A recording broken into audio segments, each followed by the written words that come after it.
This is worksheet number 3, part 2.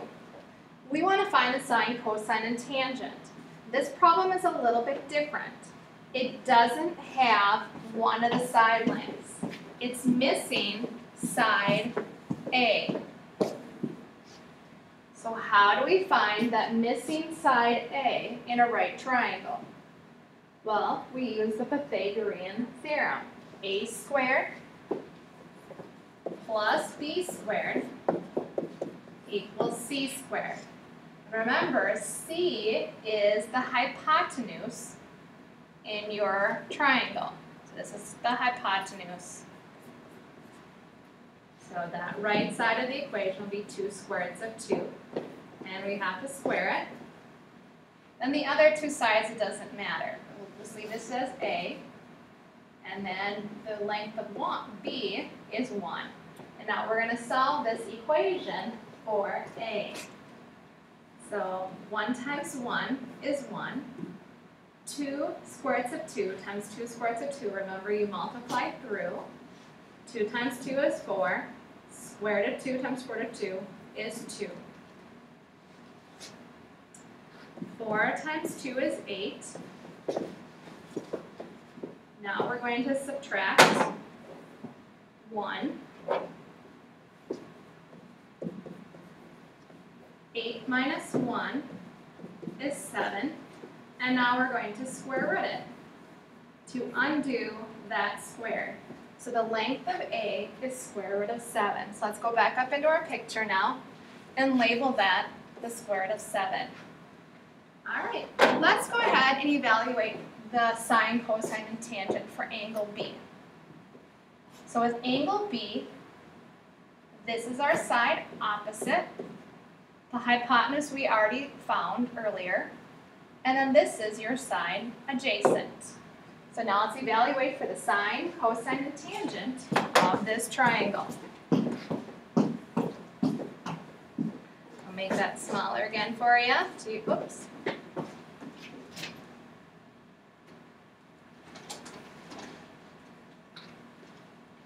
All right.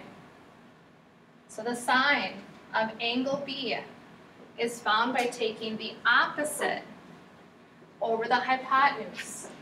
Opposite is 1, hypotenuse is 2 squares of 2.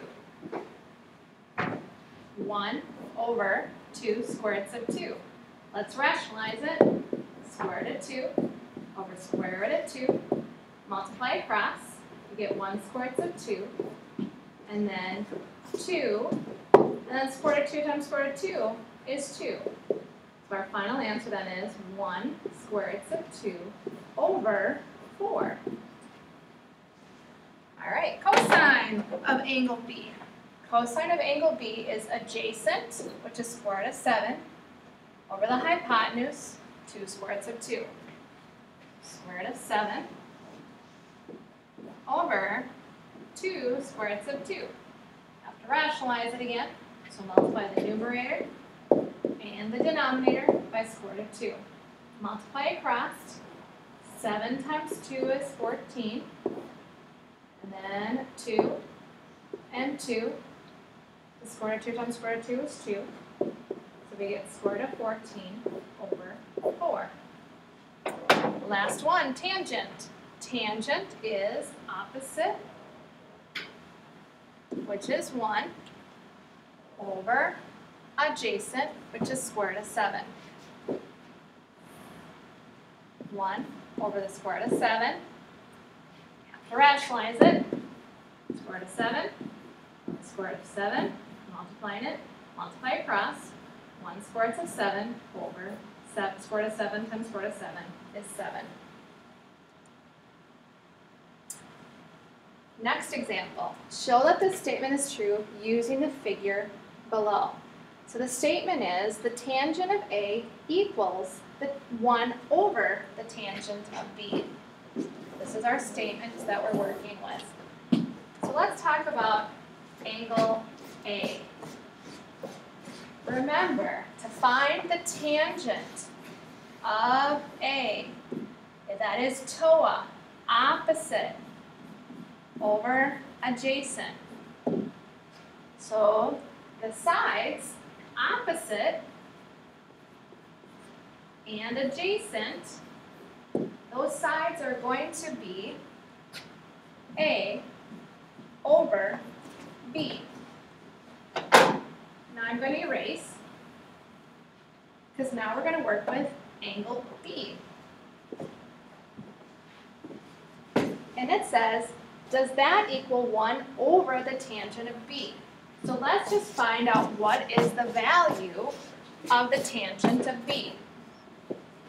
The tangent of B, again, is opposite over adjacent. Opposite is B, adjacent is A. So B over A. Now, this equation says that it has to be 1 over the tangent of B. So 1 over this fraction. 1 over B over A. We have a fraction over fraction, so we can reciprocate that and change it to multiplication. And we get A over B. A over B equals A over B. We've shown that these two are true. Here is our assignment for worksheet number 3, problems 1 through 16. And this is the yellow worksheet.